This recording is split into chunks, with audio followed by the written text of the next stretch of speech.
in the bar with Eric, drinking scotch and watching card tricks. Sunday night was the most eventful, and I giggled a great deal over the menu after the very high quality grass. Graham ended up being seduced by an Aberdeen gentleman on a fishing holiday. Graham resisted apparently, but was well pissed in the English and woke me about 1 o'clock, banging on my door, saying he was Ethel de Kaiser. Footnote here, Ethel de Kaiser, 1926 to 2004, South African actress. On Monday night he woke me again just after I dropped off. And I heard him in his room saying Betty Marsden rather loudly in a variety of silly ways. Betty Marsden, 1919 to 98, actress on Round the Horn and Carry On. Why Graham chose her name I don't know. She once expressed a wish to die with a glass of gin in her hand. Maybe that was it. Tuesday night, however, he was very kind and content with putting a note under my door with best wishes to Betty Marsden. Anyway, this is the next day. Wednesday, May the 1st, Ballahooch. At about 3:30 the call comes. Sir Robin and Sir Lancelot drive their budget rented van up to the church, complete with a message from the producer to say that we must stop by 6 o'clock. At about 6 o'clock, I hang on to the ledge above the gorge, waiting for a long shot at the Bridge of Death. Terry Jones directs Terry Gilliam to get some more dirt on his legs, as a soothsayer.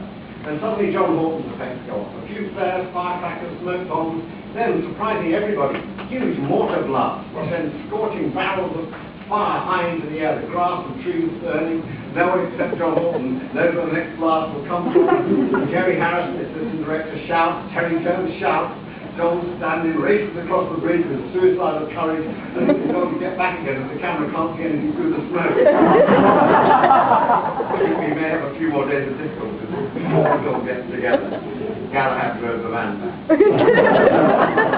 Rather sad notices around Ballahooch today asking for volunteers to join an army tomorrow.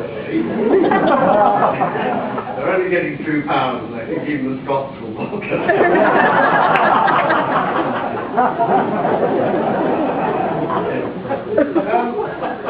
at the theme that goes throughout living in London, which is still pertinent now, is we have an IRA bombing campaign, Irish Republican Army, throughout that period.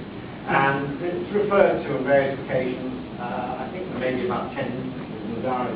But here's one, which gives you an idea of just how you deal with it, really. Monday, June the 17th, 1974.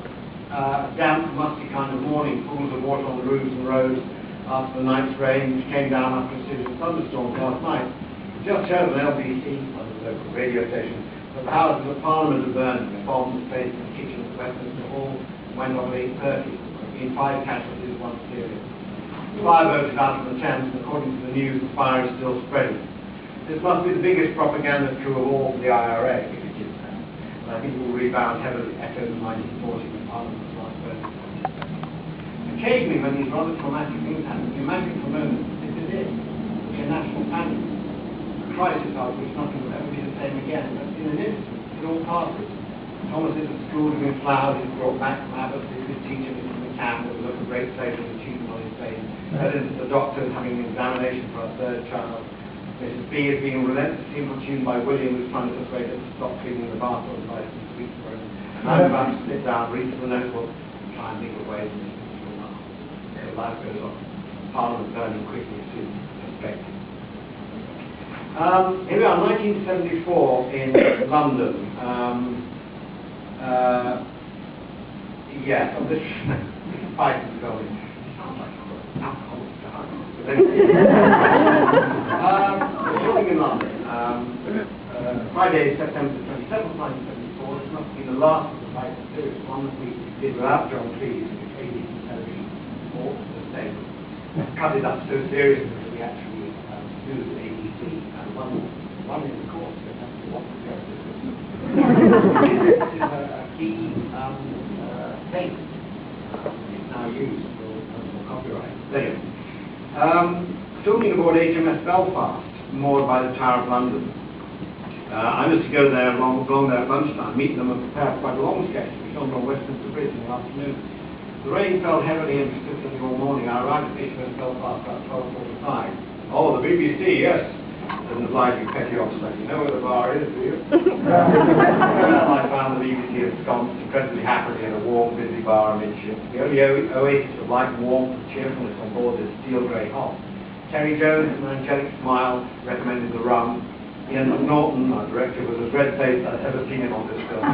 Outside it still poured. The morning shot had been completed, with much laughter amongst the crew of Belfast, for Graham was dressed as a captain in full drag. Bellekeep led below decks, another naval bantam was apparently heard. On from Belfast, the heavy drizzle from our rendezvous point in the car park beside County Hall. When we arrived, it was raining heavily again. It was obvious we wouldn't be able to film for a while. However, in the car park, there happened to be an enormous marquee with Second International Festival of Wine. I had this 4 glasses of wine in my rum and lager. When we eventually started filming about 4 o'clock beneath the South Bank Lion, I was in an extremely cheery state, ready for anything. The Martian had been dressed as a policeman. I was able to stop 4 lanes of traffic. Walked across the road, hit Terry, dressed as a lady, grabbed his arm ago, walked back across the road, the car was still respected. Disadvantages of being dressed as a PT were that as I waited for the queue for action, I'd be approached by Americans asking where they could find a restaurant. They wouldn't need to wear a tie. Harris motorists asking me where the GLC licensing department was. One old lady approached me, stared hard at my false moustache and said, "What are you? Real or fake?" Have a guess, I said. She surveyed my loose moustache and pinned up hair for a moment. "You're real." Anyway, oh yes, just a little bit here before we get on to Python in America. This is a little bit of about censorship, which crops up quite a lot. And this is when we made What's Python the Holy Grail, and we were showing it to the censors in England, the board there, to try and get our license to show it. And half-hour call from John Goldman, our producer. He has had a letter back from the censor. The film cannot be given an A over 5-year-olds accompanied. It has to cut down 2 gory moments and lose 1 shit. The word oral sex. The entire phrase, "we make castanets of your testicles." Something Arthur's repeated Jesus Christ. I'm prepared to trade shit for the oral sex, otherwise we'll settle for an AA over 14. It's all too silly. Anyway, what happened around about 1974, I think it was. How many were you born America when you started in America? 1974. And in 1974, having had 4 years of trying to sell the shows to America, a lot of Americans in London liked it very much. We had no real luck here. Virgin Records put out albums of ours, a movie called Announced Something Different come out here, but really it wasn't, Python seemed to have missed its moment until suddenly by chance the man called Ron Villiers picked up the shows from Dallas PBS, and the shows aired in Dallas first of all. They were a terrific hit there.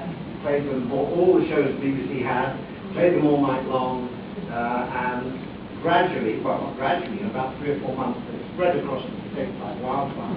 And suddenly we were what we always wanted, what we hoped.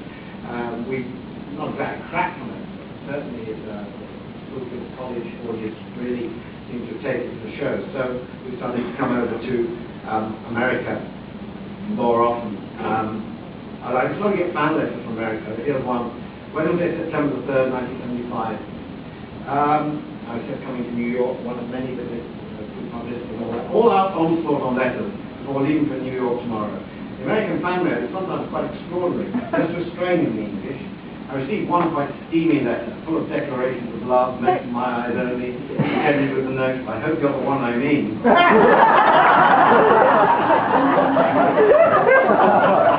And must be one of the world's least known organizations. The Michael Palin Subcommittee of the Python Fan Club of Apartment 4C, 5 West End Avenue, New York. You're here tonight. Things happened. Suddenly we found ourselves, and when you do things in America, you don't do it restrained like in England. I mean, you're popular, I want you for everything. And suddenly we found ourselves being asked by Richard Avedon